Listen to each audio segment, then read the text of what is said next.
ओम अज्ञानतिमिरान्धस्य ज्ञानञ्जनशलाकया चक्षुरुन्मिलितं येन तस्मै श्रीगुरुवे नमः। श्रीचैतन्यमनोभीष्टं स्थापितं येन भूतले स्वयं रूपकदा मह्यं ददाति स्वपदान्तिकं। वन्देऽहं श्रीगुरुं श्रीभूतपदकमलं श्रीगुरून् वैष्णवाचं श्रीरूपं साग्रजातं सगण रघुनाथान्वितं तं सजीवं साद्वैतं सावधूतं परिजनसहितं कृष्णचैतन्यदेवं श्रीराधाकृष्णपादान् सगणललितान् श्रीविशाखान्विताश्च नित्यानन्दं नमस्तुभ्यं प्रेमानन्दप्रदायते कलो कल्मषस्य नाशाय जानवीपते नमः। नमो महावदन्याय कृष्ण प्रेम प्रदायते कृष्णाय कृष्ण चैतन्य नामने गौरदित नमः।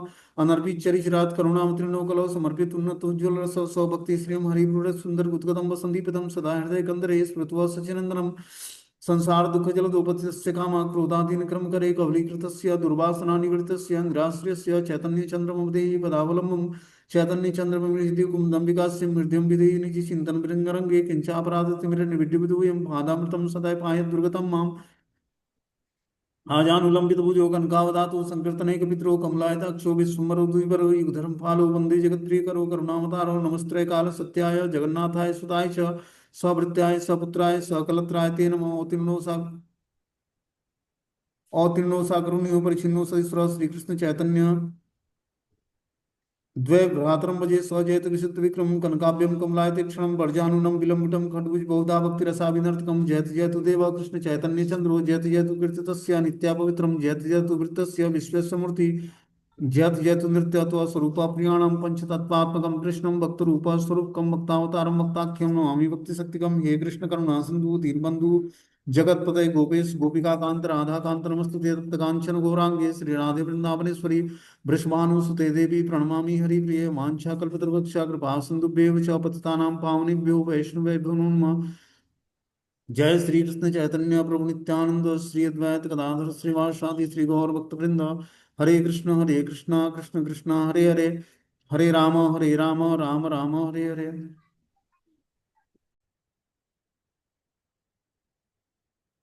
तो हमने चैतन्य महाप्रभु की युवावस्था की लीलाओं का वर्णन सुन रहे थे हम लोग। उसमें आज भगवान श्री चैतन्य महाप्रभु ने मुरारी गुप्त पर कैसे कृपा किया इसके बारे में हम लोग सुनेंगे। कल क्लास हुआ था इस पर, लेकिन कुछ रिकॉर्डिंग में प्रॉब्लम हो गई थी, इसलिए आज फिर से वही क्लास शुरू करेंगे। बोलते हैं, मुरारी गुप्त भगवान श्री रामचंद्र के महान भक्त थे। मुरारी गुप्त मुखे सुनी राम गुण राम, ललाटे लिखी तार राम दास नाम। मुरारी गुप्त भगवान श्री रामचंद्र के महान भक्त हैं। जब महाप्रभु ने उनके मुख से भगवान श्री रामचंद्र की महिमा सुनी तो उन्होंने तुरंत ही उनके मस्तक पर रामदास लिख दिया। तो मुरारी गुप्त भगवान श्री रामचंद्र के महान भक्त थे। और महाप्रभु ने जब उनके मुख से भगवान श्री राम की महिमा सुनी तो उनके मुख पर रामदास लिख दिया महाप्रभु ने। बोलते हैं कि श्रीधर पर कृपा करने के बाद प्रभु मुरारी गुप्त, जो कि हनुमान जी के अवतार हैं, उनसे कहने लगे कि मुरारी, तुम भी मेरे स्वरूप को का दर्शन करो। प्रभु के ऐसे कहते ही श्री गौर सुंदर मुरारी को श्री राम के रूप में दिखने लगे। उस समय उनका वर्ण दुर्बादल की भांति श्यामल वर्ण का था। वे वीरासन में बैठे हुए थे। तो मुरारी गुप्त जो है हनुमान जी के अवतार हैं, और ये भगवान जी के महान श्री राम जी के भक्त थे। बता रहे हैं उस समय उनका वर्ण दुर्बादल की भांति श्यामल वर्ण का था और वे वीर आसन में बैठे हुए थे। उनके हाथों में धनुष सुशोभित हो रहा था। उनकी बाईं ओर सीता जी विराजमान थी और दाईं ओर लक्ष्मण जी विराजमान थे। चारों ओर से बानर और भालू इत्यादि उनकी स्तुति कर रहे थे। यह देखते ही मुरारी हनुमान के भाव में आविष्ट होकर मूर्छित होकर गिर पड़े। यह देखकर प्रभु विश्वम्भर कहने लगे, अरे वानर श्रेष्ठ, क्या तुम सब भूल गए हो? श्री सीता देवी का हरण करने वाले रावण ने तुम्हारी पूंछ में आग लगा दी थी और तुमने उनकी सारी सेना की को लंका में जलाकर भस्म कर दिया था। हे मुरारी, उठो उठो, मैं तुम्हारा प्रभु हूँ श्री राम। तुम तो मुझे प्राणों से भी अधिक प्यारे हो। मैं वही राघवेंद्र श्री राम और तुम हनुमान हो। इस सुमित्रानंदन लक्ष्मण को देखो, जिसे जीवित करने के लिए तुमने गंधमादन पर्वत से जड़ी बूटी लाई थी। ये श्री जानकी देवी हैं, इन्हें तुम प्रणाम करो, जिन्हें अशोक वाटिका में तुमने दुखी देखकर तुम भी बहुत रोए थे। प्रभु के वचनों को सुनकर मुरारी गुप्त की मूर्छा दूर हो गई और वे उस दृश्य का दर्शन कर पाए और इस प्रकार से अधीर होकर रोने लगे। और उनका करुण क्रंदन सुनकर मानो सूखी हुई लकड़ी भी द्रवित हो जाएगी। उन्हें रोता हुआ देखकर प्रभु का हृदय भी द्रवित हो गया। वे बड़े प्रेम से कहने लगे, हे मुरारी, तुम पर मैं बहुत ही प्रसन्न हूँ। तुम मुझसे कुछ वरदान मांगो। मुरारी गुप्त ने बोला, हे प्रभु, मुझे और कुछ नहीं चाहिए, बस आप मुझे यही वरदान दीजिए कि मैं सदा सर्वदा आपका गुणगान करता रहूं। जहाँ कहीं पर भी मेरा जन्म हो वहां पर मुझे आपका स्मरण सब समय बना रहे और सर्वदा आपके दासों का संग मिलता रहे। इसके अतिरिक्त जहां जहां पर भी आप अपने समस्त पार्षदों के साथ अवतरित हो, मैं वहीं वहीं पर मैं आपका दास बनकर आपकी सेवा करता रहा। यह सुनकर प्रभु बोले, मुरारी, मैं तुम्हारे ऊपर बहुत प्रसन्न हूँ, अतः मैं तुम्हें वरदान देता हूँ कि तुम सब समय मेरे प्रिय बने रहोगे। यह सुनकर वैष्णव वृंद आनंद से जय जयकार करने लगे। तब प्रभु सभी से कहने लगे कि सभी लोग ध्यानपूर्वक सुनो।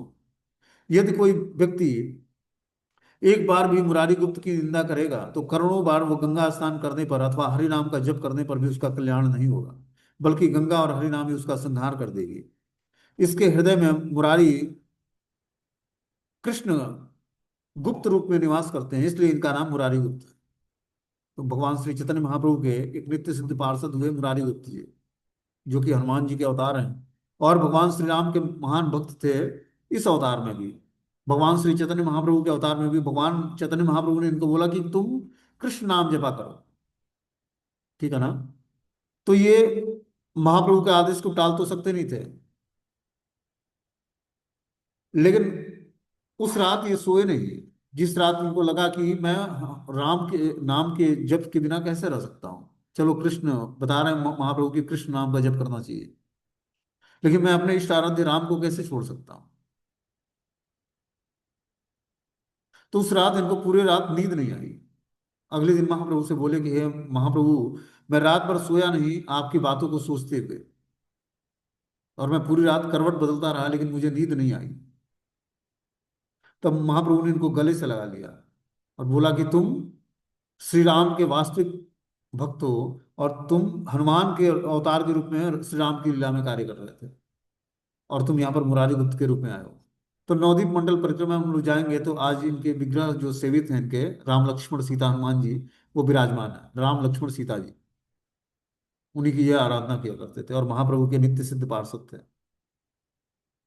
तो इस तरह से महाप्रभु ने इनको अपना श्री राम रूप का दर्शन कराया और इन पर कृपा किया। आगे बता रहे हैं कि हरिदास ठाकुर करिल प्रसाद आचार्य स्थाने माता खंडाइल अपराध।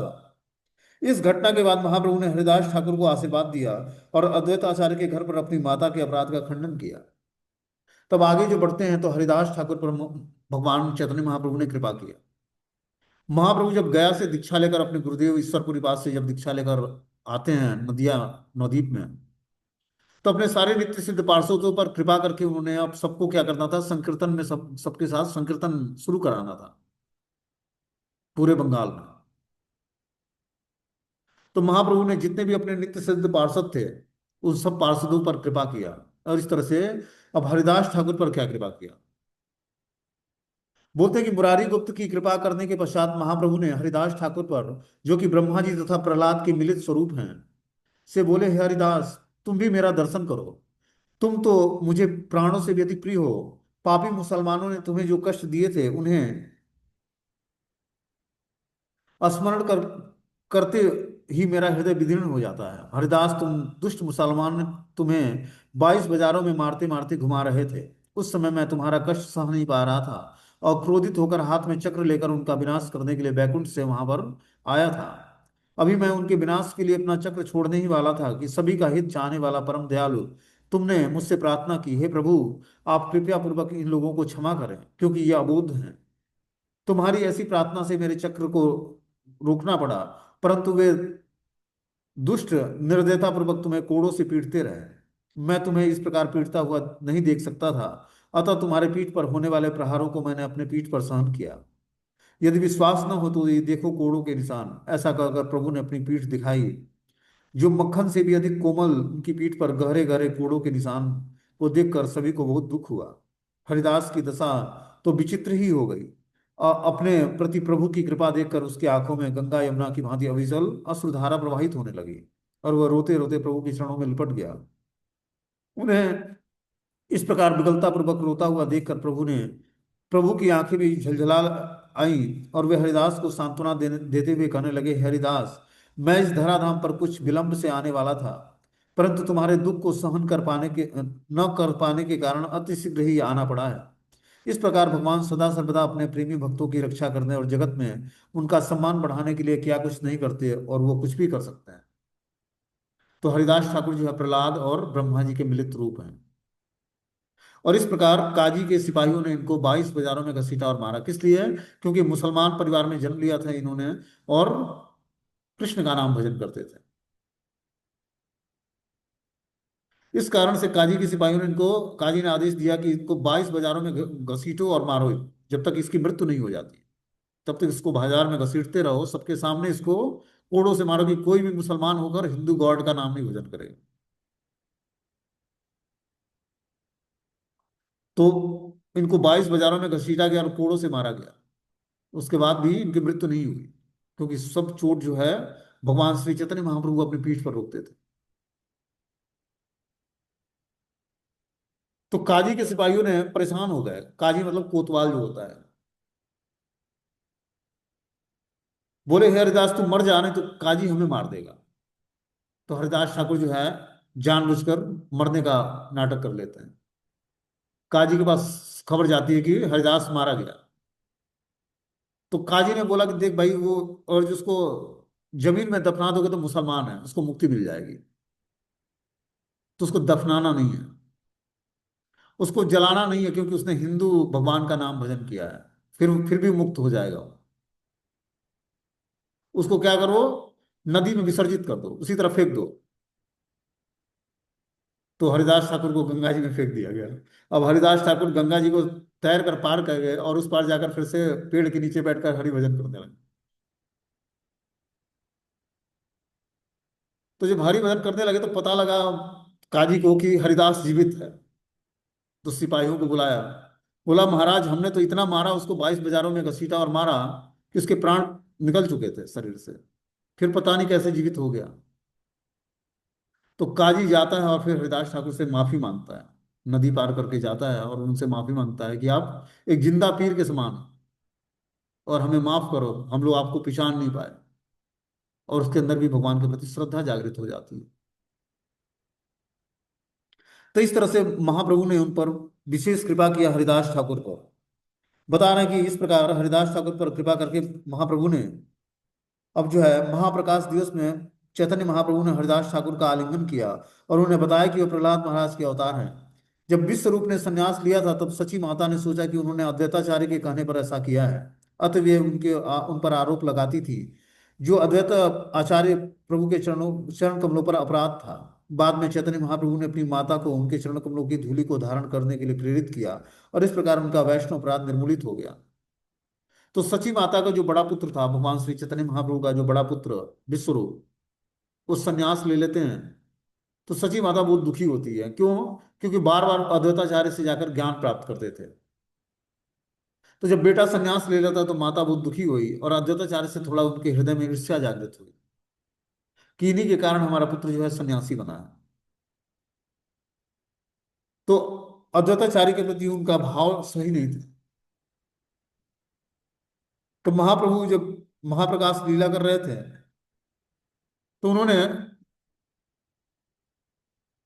अपनी माता से बोला कि जो है आप अद्वैताचार्य के चरण कमलों की धूलि स्वीकार करके उनको अपने मस्तक पर धारण कर लो, जिससे आपका वैष्णव अपराध नष्ट हो जाए। ठीक है। इस प्रकार महाप्रभु ने बोला अपनी माता सखी देवी को, मतलब अंतरंग रूप से उनको स्मरण दिलाया कि आप क्या करो, अद्वैताचार्य के चरण कमलों की धूलि को अपने मस्तक पर धारण करो, जिससे आपका वैष्णव अपराध नष्ट हो जाए। एक बार महाप्रभु ने भक्तों के नाम की महिमा बताई, किंतु कुछ सामान्य विद्यार्थियों ने सुनकर उनकी मनगढ़ंत व्याख्या की। महाप्रभु ने एक बार बता रहे, भक्त गणे प्रभु नाम महिमा कहिला, सुनिया पड़ुया तहा अर्थवाद कहिला। कि महाप्रभु ने एक बार भक्तों को हरि नाम की महिमा बताई, लेकिन कुछ सामान्य विद्यार्थी उसको सुनकर उनकी मनगढ़ंत व्याख्या करने लगे। जब किसी विद्यार्थी ने पवित्र नाम की महिमा की अतिशयोक्ति युक्त प्रार्थना के रूप में व्याख्या दी, तो चैतन्य महाप्रभु अत्यंत दुखी होकर उठे और उन्होंने तुरंत सबको भविष्य में किसी विद्यार्थी का मुंह भी न देखने की चेतावनी दी। कि महाप्रभु ने बोला कि जो विद्यार्थी पवित्र नाम की महिमा जो हमने बताया उसमें कोई अतिशयोक्ति करता है, मतलब टीका टिप्पणी करता है, तो उससे महाप्रभु ने बहुत ही दुखी होकर उससे बोला कि भविष्य में उस विद्यार्थी का कभी मुंह मत देखना, जो हरिनाम की महिमा में अर्थवाद का आरोप करता है। ये हरिनाम प्रभु के प्रति अपराध किया है उसने, इस कारण से वो देखने योग्य नहीं है। महाप्रभु ने बिना कपड़े उतारे अपने संगियों समेत गंगा नदी में स्नान किया। वहां उन्होंने भक्ति की महिमा की व्याख्या की। इस घटना के बाद, क्योंकि उस विद्यार्थी ने हरिनाम की महिमा पर आरोप लगाया था अर्थवाद का, इस कारण से महाप्रभु ने क्या किया, बिना कपड़े उतारे अपने समस्त संगियों के साथ गंगा में स्नान किया। कि ऐसा व्यक्ति का दर्शन करना जो हरिनाम के महिमा में अर्थवाद का आरोप लगाया, उसका दर्शन करते और जो हो जाए तो तुरंत गंगा स्नान करना चाहिए। नहीं तो क्या होगा, अपराध लगेगा, हरि नाम के प्रति अपराध हो जाएगा। भक्ति की महिमा की व्याख्या फिर करते हैं भगवान चैतन्य महाप्रभु। इस तरह से बता रहे हैं कि ज्ञान कर्म और इंद्रियों को वश में करने के लिए योग के मार्ग का अनुसरण करके भगवान कृष्ण को प्रसन्न नहीं किया जा सकता। भगवान कृष्ण की प्रसन्नता का एकमात्र कारण उनकी शुद्ध प्रेमा भक्ति है। तो भगवान कृष्ण को प्रसन्न करने के लिए हमें भगवान की शुद्ध प्रेमा भक्ति को अडॉप्ट करना पड़ेगा, न कि ज्ञान कर्म या इंद्रियों को वश में करना, योग के मार्ग का अनुसरण करना। ये सब करके हम भगवान कृष्ण को प्रसन्न नहीं कर सकते हैं। क्या क्या, कि बहुत सारा ज्ञान अर्जित करके या बहुत सारे कर्मों का पालन करके, जैसे कर्म कांड के बहुत सारे नियम होते हैं, व्यक्ति उसको फॉलो करता है, या इंद्रियों को वश में करके कोई इंद्रिय जीत बन जाए, उससे भगवान प्रसन्न नहीं होंगे। भगवान को प्रसन्न करने के लिए क्या करना पड़ेगा, भक्ति करनी पड़ेगी। श्रवणम कीर्तनम विष्णु स्मरणम पाद सेवनम अर्चनम बंदनम दास्यम साख्यम आत्मनिवेदनम। ये भक्ति के 9 अंगों में से जो अच्छा लगे उसको स्वीकार करके भगवान की भक्ति करनी पड़ेगी। तब जाकर भगवान कृष्ण हम पर प्रसन्न होंगे। बोलते हैं, न साधयति माँ योगो न सांख्यम धर्म उद्धव न स्वाध्याय तपस्त्यागो यथा भक्ति ममोजित। पूर्ण पुरुषोत्तम भगवान श्री कृष्ण ने कहा, हे उद्धव, न तो मैं अष्टांग योग द्वारा, न ही निर्विशेष अद्वैतवाद द्वारा, न परम सत्य विषय विश्लेषण अध्ययन द्वारा, न वेदों के अध्ययन द्वारा, न तपस्या, न दान द्वारा, न संन्यास द्वारा मुझे कोई प्रसन्न कर सकता है, जितना कि मैं अनन्य भक्ति विकसित करके प्रसन्न हो पाता हूँ। कि कोई व्यक्ति अनन्य भक्ति विकसित कर ले अपने अंदर, तो भगवान उससे तुरंत प्रसन्न हो जाते हैं। लेकिन अगर जो कोई परम सत्य विषय विश्लेषण अध्ययन करके, कि सांख्य योग का पालन करके, सांख्य को पढ़ के समझ के, वेदों का अध्ययन करके, तपस्या करके, दान देकर, संन्यास लेकर भगवान को प्रसन्न नहीं कर सकता है। भगवान तो बस मात्र अनन्य भक्ति से प्रसन्न होते हैं। तो भगवान को प्रसन्न करने के लिए क्या करना पड़ेगा, कर्मी ज्ञानी योगी तपस्वी और कृष्ण महानामृत वैदिक साहित्य के छात्र व्यर्थ ही परिश्रम करते हैं और अंत में कोई लाभ प्राप्त नहीं होता है। तो लाभ प्राप्त करना है हमें, तो पूर्ण पुरुषोत्तम भगवान की भक्ति करनी पड़ेगी, जो कि सबसे आसान है। क्या, बस चैंटिंग, डांसिंग और फिस्टिंग, कि भगवान का नाम जप करना है, भगवान के सामने नृत्य करना है और भगवान का प्रसाद खाना है, और धीरे धीरे भगवान को प्रसन्न कर देना। तो ये आसान मेथड है। अपने पारिवारिक सदस्यों के साथ रहते हुए जो भी हम खाएं उसको भगवान को भोग लगाएं। सभी लोग मिलकर सुबह शाम जो है घर में संकीर्तन करें, नाम जप करें, और भगवान के सामने ताली बजाकर नृत्य करें जब संकीर्तन। अपने भक्त लोग मंगला आरती से लेकर रात्रि के 9 बजे संध्या आरती तक नृत्य करते हैं। कोई नाचेगा इतना? नहीं नाचेगा। लेकिन जब हम भक्ति करेंगे तो नृत्य करने की इच्छा जागृत होगी। नृत्य कब कोई करता है, प्रसन्न होता है तो। जैसे विवाह में डीजे बजता है तो सभी लोग पैर थिरकने लगता है। किस कारण से ऐसी ध्वनि उत्पन्न होती है? तो ये महामंत्र की ध्वनि भी ऐसी है कि हमारे अंदर दिव्य उन्माद के लक्षण प्रकट होंगे। जब हम धीरे धीरे पवित्रता को धारण करेंगे नाम जप करके, तो हमारे शरीर में दिव्यता के लक्षण आएंगे। और दिव्यता के लक्षण में नृत्य करना भी एक दिव्य लक्षण है। तो नृत्य करने से, संकीर्तन में नृत्य करने से क्या होता है, 84 लाख योनियों में नृत्य नहीं करना पड़ेगा। समझ रहे बात को? महाप्रभु के संकीर्तन में, चैतन्य महाप्रभु के संकीर्तन में जो व्यक्ति नृत्य कर देता है, स्त्री या पुरुष, उसको 84 लाख योनियों में नृत्य नहीं करना पड़ेगा। वो डिलीवर हो जाएगा, फिर यहां से भगवत धाम चला जाएगा।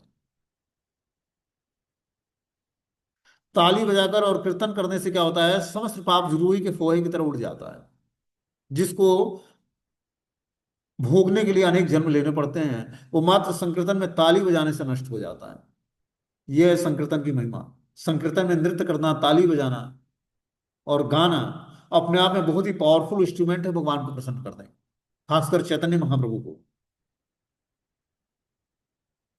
बोलते हैं, मुरारी कहे तुम्हें कृष्ण वस कैला, सुनिया मुरारी श्लोक कहते लागिला। तब चैतन्य महाप्रभु ने मुरारी गुप्त की प्रशंसा यह कहते हुए कहा कि तुमने भगवान कृष्ण को प्रसन्न कर लिया है। यह सुनकर मुरारी गुप्त ने श्रीमद् भागवतम का एक श्लोक सुनाया कि क्वाहम दरिद्र पापियाम क्वाहम कृष्ण श्री निकेतनम ब्रह्म बंधुरिति अस्माहम बाहुभ्याम परिरंबितम। चूंकि मैं गरीब पापी ब्रह्म बंधु मात्र हूँ, अर्थात ब्राह्मण कुल में उत्पन्न होकर भी मैं ब्राह्मण योग्यता से रहित हूँ, और आप हे भगवान कृष्ण लक्ष्मी देवी के आश्रय हैं। इसलिए मेरे लिए यह आश्चर्यजनक ही है कि आपने अपनी भुजाओं से मेरा आलिंगन किया है। क्या बता रहे हैं यहाँ पर कि चूंकि मैं गरीब पापी ब्रह्म हत्यारा हूँ, अर्थात ब्राह्मण कुल में उत्पन्न होकर भी ब्राह्मण योग्यता से रहित हूँ, और आप कहाँ भगवान श्री कृष्ण जो लक्ष्मी देवी के आश्रय हैं। इसलिए मेरे लिए यह आश्चर्यजनक है कि आप अपनी भुजाओं से मेरा आलिंगन किया है। तो भगवान कृष्ण मुरारी गुप्त को आलिंगित कर लेते हैं। मतलब चैतन्य महाप्रभु ने मुरारी गुप्त को अपने भुजाओं में आलिंगन कर लिया, तो उन्होंने बोला कि कहाँ मैं एक गरीब पापी ब्रह्म बंधु, और कहाँ आप स्वयं ब्राह्मण, और मैं ब्राह्मण योग्यता से रहित हूँ, और कहाँ आप लक्ष्मी देवी के आश्रय स्वयं भगवान कृष्ण। लेकिन आपने हम पर कृपा करके अपने भुजाओं में मुझे आलिंगित किया है। एक दिन है प्रभु सब भक्त गण लैया संकीर्तन करिया वैसे श्रम युक्त हैया। एक दिन महाप्रभु ने अपने सभी भक्तों के साथ मिलकर संकीर्तन किया, और सभी लोग थक गए और बैठ गए। एक आम्र बीज प्रभु अंग ने रोपीला तत्क्षणे जन्मीला वृक्ष बाढ़ीते लागिला। तब महाप्रभु ने आंगन में एक आम की गुठली बोई, और तुरंत ही वह गुठली वृक्ष का रूप धारण कर लिया। एक दिन संकीर्तन होते होते महाप्रभु ने क्या किया, एक गुठली उठाई और उसको रोप दिया, मतलब जमीन में गाड़ दिया उसको। गाड़ते ही उस गुठली से, गुठली जो वृक्ष का रूप धारण कर लेती है। लोगों को देखते देखते वो वृक्ष बढ़ गया, और उसके फल, उसमें फल लग गए और फल पकने भी लगे। इस तरह सारे लोग आश्चर्यचकित रह गए। महाप्रभु ने तुरंत ही इसमें से लगभग 200 फल तोड़े, और धोने के बाद उसको कृष्ण को भोग लगाया। और ये फल लाल और पीले थे। इसमें न तो गुठली थी न छिलका, और एक ही फल खाने से मनुष्य का पेट भर जाता था। इस तरह से महाप्रभु ने एक गुठली रोपण किया, और रोपण करते ही उससे वृक्ष निकल आया, और वृक्ष वृक्ष पर अनेक लाल और पीले फल लग गए आम के। महाप्रभु ने 200 फलों को तोड़ा और धोने के बाद कृष्ण को भोग लगाया, और ये फल लाल और पीले थे, और गुठली नहीं, न तो गुठली था न छिलका। एक ही फल खाने से मनुष्य का पेट भर जाता था। ऐसा आम महाप्रभु ने दिव्य अपनी शक्तियों से उत्पन्न कर दिया। देखिया संतुष्ट हिला सुचिर नंदन सबा के खाओ याला आगे करिया भक्षण। आमों का गुण देखकर महाप्रभु अत्यंत संतुष्ट हुए, और पहले स्वयं खाने के बाद अन्य सभी भक्तों को खिलाया। तो महाप्रभु ने पहले भोग लगाया कृष्ण को, उसके बाद आम खुद भी खाया और सारे भक्तों को भी खिलाया। फलों में गुठली या छिलका नहीं थी, वे सभी अमृत के समान मीठे रस से भरे हुए थे। इतने मीठे थे कि एक ही फल खाने से मनुष्य पूरी तरह संतुष्ट हो जाएगा। यही मत प्रतिदिन फले 12 मास वैष्णव खाएला फल प्रभु न उल्लास। इस तरह 12 महीने प्रतिदिन उस वृक्ष से में फल लगते रहते, और वैष्णव जन उन्हें खाते रहते, जिससे महाप्रभु को परम संतोष मिलता था। तो 12 मास वो आम का फल, जो वृक्ष था, वो फल दिया करता था, और सारे भक्त लोग 12 महीने आम खाते, और महाप्रभु को परम संतोष मिलता। ये है सचिव पुत्र श्रीमद गौरांग महाप्रभु की गुही लीलाएं। भक्तों के अतिरिक्त इस घटना को अन्य कोई नहीं जान सकता है, कि जो भगवान श्री गौरांग महाप्रभु के भक्त हैं, वही इस घटनाओं पर पूर्ण रूपेण इसको सही माने, विश्वास करें। इस प्रकार महाप्रभु प्रतिदिन संकीर्तन करते, और 12 मास संकीर्तन के बाद प्रतिदिन आम खाने का उत्सव मनाया जाता। कि अब रेगुलर बेसिस जो है संकीर्तन होने लगा, और संकीर्तन के साथ साथ सभी लोग आम खाने लगे। जैसे संकीर्तन समाप्त होता, तो नित्य प्रति प्रसाद में आम बंटने लगा। एक बार जब महाप्रभु कीर्तन कर रहे थे, तो आकाश में बादल छा गया, और महाप्रभु ने अपनी इच्छा से तुरंत ही उसे बरसने से रोक दिया। एक बार महाप्रभु ने क्या लीला संपन्न किया कि कीर्तन करिते प्रभु आइला मेघ गण आपन इच्छाए कैला मेघ निवारण। एक बार जब महाप्रभु ने कीर्तन कर रहे थे, तो आकाश में बादल छा गए। महाप्रभु ने अपनी इच्छा से तुरंत ही उसे बरसने से रोक लिया। एक दिन प्रभु श्रीवासीरा आज्ञा दिला बृहत शस्त्र नाम पढ़ सुनीते मन रहिला। एक दिन महाप्रभु ने श्रीवास ठाकुर से बृहद सहस्त्र नाम, विष्णु सहस्त्र नाम पढ़ने के लिए कहा, क्योंकि महाप्रभु को उस समय उन्हें सुनने की इच्छा हुई। तो महाप्रभु ने एक बार श्रीवास ठाकुर को आदेश दिया कि तुम विष्णु सहस्त्र नाम का पाठ करो। और विष्णु सहस्त्र नाम का पाठ करते ही महाप्रभु सुनने की इच्छा जाहिर करते हैं। जब वो विष्णु सहस्त्र नाम पढ़ रहे थे तो भगवान नरसिंह का पवित्र नाम आते ही, नरसिंह नाम सुनते ही महाप्रभु को नरसिंह भावावेश आ गया। बोलते चैतन्य मंगल के मध्य खंड में यह घटना इस प्रकार वर्णित है कि श्रीवास पंडित अपने पिता का श्राद्ध कर्म संपन्न कर रहे थे तो प्रथा अनुसार वे विष्णु सहस्त्र नाम सुन रहे थे। कि जब श्रीवास पंडित अपने पिता का श्राद्ध कर रहे थे तो उस समय वो विष्णु सहस्त्र नाम का पाठ कर रहे थे। उसी समय गौर हरि भगवान श्री चैतन्य वहां आए और वे प्रसन्न प्रसन्न मन से विष्णु सहस्त्र नाम सुनने लगे। तो उन्होंने भगवान नरसिंह का पवित्र नाम सुना तो भावाविष्ट हो गए। विष्णु सहस्त्र नाम मतलब भगवान विष्णु के सहस्त्र नाम मतलब हजार नाम। उसमें उन्होंने नरसिंह भगवान का नाम सुना। उस नरसिंह भगवान का नाम सुनते ही वो भावाविष्ट हो जाते हैं और नरसिंह प्रभु की ही तरह वो क्रुद्ध हो गए। उनकी आंखें लाल हो गई, उनके रोम रोम खड़े हो गए और उनके शरीर के सारे अंग कांपने लगे। उन्होंने मेघ जैसी गर्जना की। अचानक उनको उन्होंने गदा उठा ली और सारे लोग यह सोचकर भयभीत हो गए कि न जाने हमने कौन सा अपराध किया है। किंतु श्री चैतन्य महाप्रभु ने अपने विचारों को संभाल लिया और पुनः अपने स्थान पर बैठ गए। इस प्रकार महाप्रभु ने उस विष्णु सहस्त्र नाम में जब नरसिंह भगवान का नाम सुना तो वो नरसिंह आवेश को धारण कर लेते हैं और सारे लोग भयभीत हो जाते हैं उससे। नृसिंह आवेश से प्रभु हाथे गदा लैया पाखंडी मारिते या नगरे धाइला। चैतन्य महाप्रभु भगवान नृसिंह देव के आवेश में सारे नास्तिकों का वध करने के लिए उद्युक्त होकर हाथ में गदा लेकर नगर की सड़कों पर दौड़ने लगे।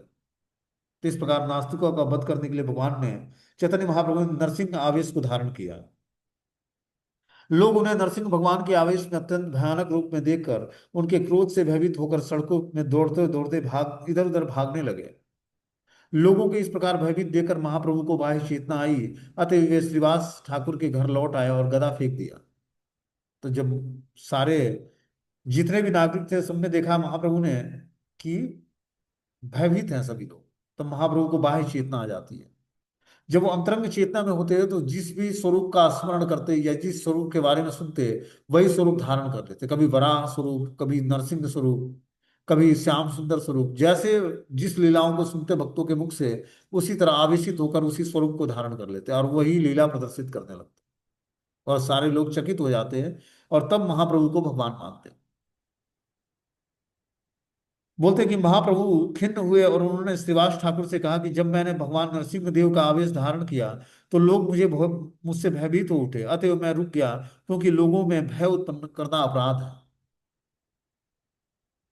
तो इस तरह से महाप्रभु ने जब आवेश धारण किया नरसिंह भगवान का, सारे लोग भयभीत हो गए और फिर महाप्रभु अपने उस बाह्य चेतना से, अंतरंग चेतना से बाह्य चेतना में आ जाते हैं और वो उस स्वरूप को जो नरसिंह स्वरूप धारण किया था उससे वो उस लीला को समाप्त कर देते हैं और सारे लोग फिर से उस भय को छोड़ देते हैं। श्रीवासे बले न ये तो मारा नाम लैया तार कोटि अपराध सब है क्षय। बोलते हैं श्रीवास ठाकुर ने उत्तर दिया कि जो व्यक्ति आपका पवित्र नाम लेता है उसके 1 करोड़ अपराध भी तुरंत क्षय हो जाते हैं। कि कोई भगवान श्री चैतन्य महाप्रभु का नाम स्मरण करता है तो उसके 1 करोड़ अपराध तुरंत ही क्षय हो जाते हैं। इतना पावरफुल है भगवान श्री चैतन्य महाप्रभु का नाम। अपराधो नाही कैला लोकेरा निस्तारा ये तो हमारा देखीला तार छुटीला संसारा। नृसिंह रूप प्रकट करके आपने कोई अपराध नहीं किया है, बल्कि जिस किसी व्यक्ति ने आपको उस आवेश में देखा वह तुरंत ही भौतिक अस्तित्व से मुक्त हो गया। तो जो भी श्री चैतन्य महाप्रभु को नरसिंह अवतार के रूप में देखा वह तुरंत ही समस्त भौतिक आसक्तियों से मुक्त हो गया।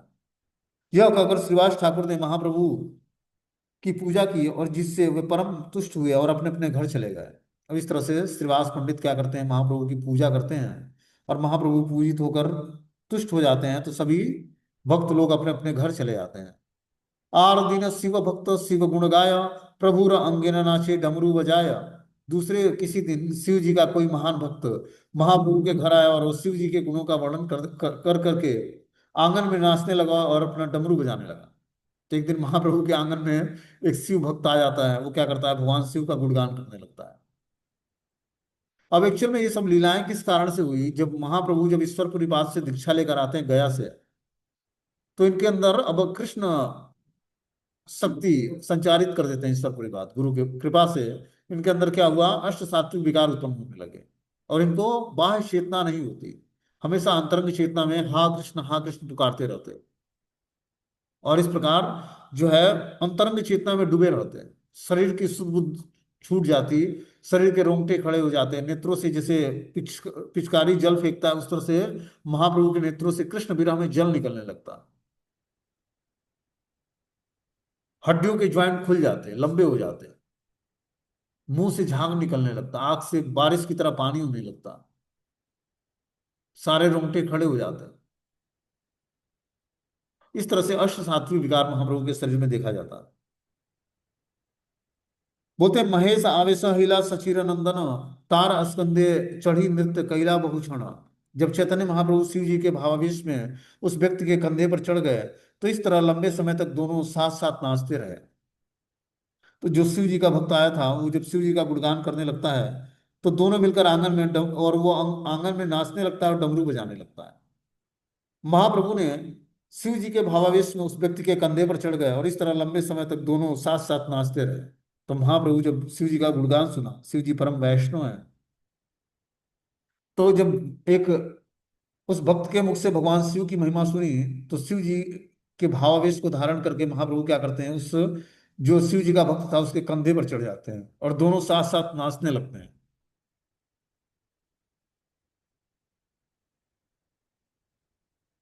आर दिने एक भिक्षुक आइला मांगीते, प्रभु नृत्य देखी नृत्य लागिता करीते। दूसरे किसी दिन एक भिक्षुक महाप्रभु के घर भिक्षा मांगने के लिए आता है, किंतु जब उसने महाप्रभु को नाचते हुए देखा तो वो भी नाचने लगा। तो एक दिन भिखारी आता है कोई महाप्रभु से भिक्षाटन करने के लिए, मांगने के लिए। ये दृश्य देख कर कि महाप्रभु नाच रहे हैं, वो भी भिखारी भी नाचने लगता है। प्रभु संगे नृत्य कैला परम उल्लासे, प्रभु तारे प्रेम दिला प्रभु रसे भासे। कि बता रहे हैं कि जो है प्रभु संग नृत्य कैला परम उल्लास है, वो भक्त जो है परम उल्लास के साथ प्रभु के साथ नृत्य करने लगा। और प्रभु भी प्रेम, और उसे कृष्ण प्रेम की कृपा प्राप्त हुई। इस प्रकार वो भगवत प्रेम के रस में बहने लगा। महाप्रभु के साथ जब वो नृत्य करने लगा, तो महाप्रभु ने उस पर कृपा की और वो कृष्ण प्रेम से आप्लावित हो गया। आरती ने ज्योतिष सर्वत्र एक आइला, तहारे सम्मान करी प्रभु प्रश्न कैला। दूसरे किसी दिन एक ज्योतिष आया जो भूत वर्तमान और भविष्य त्रिकालदर्शी जाना जाता था, अतः महाप्रभु ने उसका सम्मान किया और उससे यह प्रश्न पूछा। तो एक दिन एक भिक्षुक आता है, ब्राह्मण। महाप्रभु, वो ज्योतिष था, ज्योतिष जानता था, वो ज्योतिषी था और भूत भविष्य वर्तमान सब कुछ बताने वाला था। अतः महाप्रभु ने उसका सम्मान किया और उससे यह प्रश्न पूछा।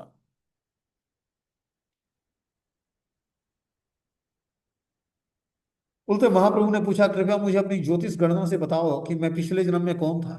महाप्रभु की आवाज सुनकर ज्योतिष तुरंत गणना करने लगा। गणि ध्याने देखे सर्वत्र महाज्योतिर्मय, अनंत वैकुंठ ब्रह्मांड सवारा आश्रय। क्या देखता है वो ज्योतिष, कि ध्यान के माध्यम से महाप्रभु के अत्यंत ओजस्वी शरीर को देखा, तो अनंत वैकुंठ लोकों का आश्रय स्थल है। परम तत्व परम ब्रह्म परम ईश्वर, देखी प्रभुर मूर्ति सर्वज्ञ हईला फाफर। श्री चैतन्य महाप्रभु को उसी परम सत्य परम ब्रह्म भगवान के रूप में देखकर वो ज्योतिष की कर्तव्य विमूढ़ हो गया।